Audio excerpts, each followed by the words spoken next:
Bejn nofs 2008 u tmiem l-2011, il-Prim Ministru u kull membru tal-Kabinett taw lilhom infushom żieda ta' €500 fil-ġimgħa.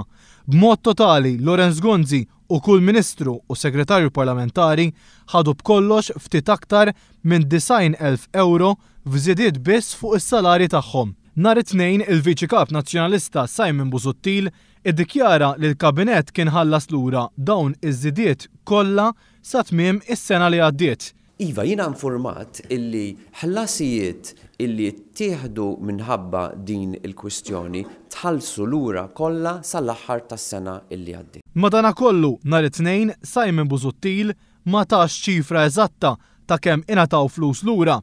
F'konferenza tal-aħbarijiet l-erba' filgħodu, One News staqsa għal numru ta' drabi lil Viċi Kap Nazzjonalista biex jagħti ċifra preċiża tal-flus li ingħataw lura mill-Ministri. Madankollu Busuttil ma rridx iwieġeb. Nixtieq li tagħtina ċifra preċiża ta' kemm ingħataw lura minn din iż-żieda.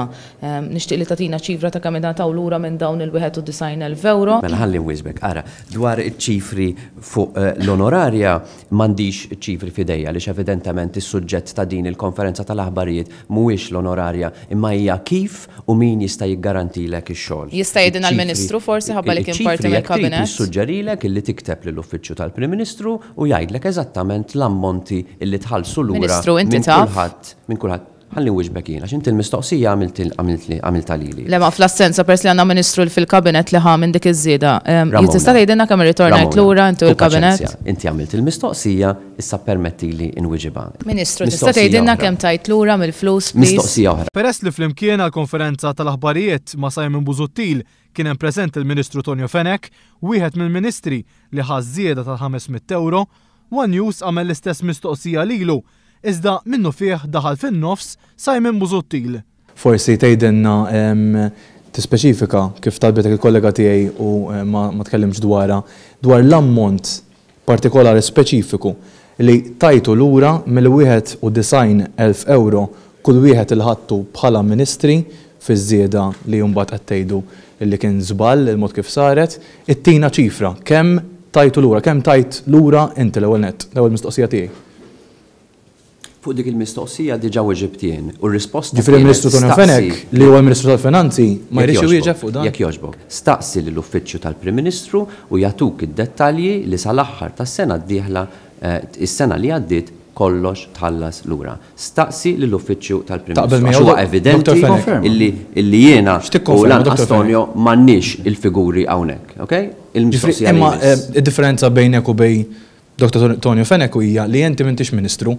Il-Ministru Fenech huwa Ministru u suppost kellu jagħti lura dawn il-flus. Jista' jgħidilna kemm ta' lura dawn il-flus? Itlob l-informazzjoni sħiħa u jagħtuhilek sħiħa. Sewwa, imma tistaqsix lilna hawnhekk għaliex illum m'għandniex ir-risposta. Meta eventwalment Tonio Fenech tħalla jwieġeb huwa xorta baqa' ma tax ċifra preċiża kemm Lorenz Gonzi u sħabu l-Ministri taw lura miż-żieda tal-€500. L-għonet se nirrispondi b'mod skiet. Il-91,000 li jinta tissemmi ma nafx minn fejn ivvintajthom. Ġifieri l-ebda kalkolu ma jasal li l-ebda Ministru qatħa 91,000. Ġifieri qabel ma tiġi tagħmel mistoqsijiet fuq x'ċifri ħadu il-Ministri, wieħed forsi aħjar jara ċ-ċifra li inti tiġħad din is-somma ġifieri. Hijiex assolutament mhijiex dik is-somma. U nista' nikkonferma dak li qal Simon Busuttil taf eżatt x'inhi s-somma li ħadd tajt lura. ħallasna dak kollu illi kellu jingħat. Jekk trid iċ-ċifri preċiżi, għamel id-domanda u ċ-ċifri preċiżi. Ġifieri inti ma tafx kemm tajt lura Ministru Fenech. It-tieni naf kemm inqatat li fil-paga kull xahar għal sentejn sħaħ iva. Kemm? Nhar it-tnejn Simon Busuttil ma kienx ta' garanzija li jekk il-Partit Nazzjonalista jerġa' jkun fil-Gvern, il-Kabinett ma jerġax jagħti lilu nnifsu din iż-żieda.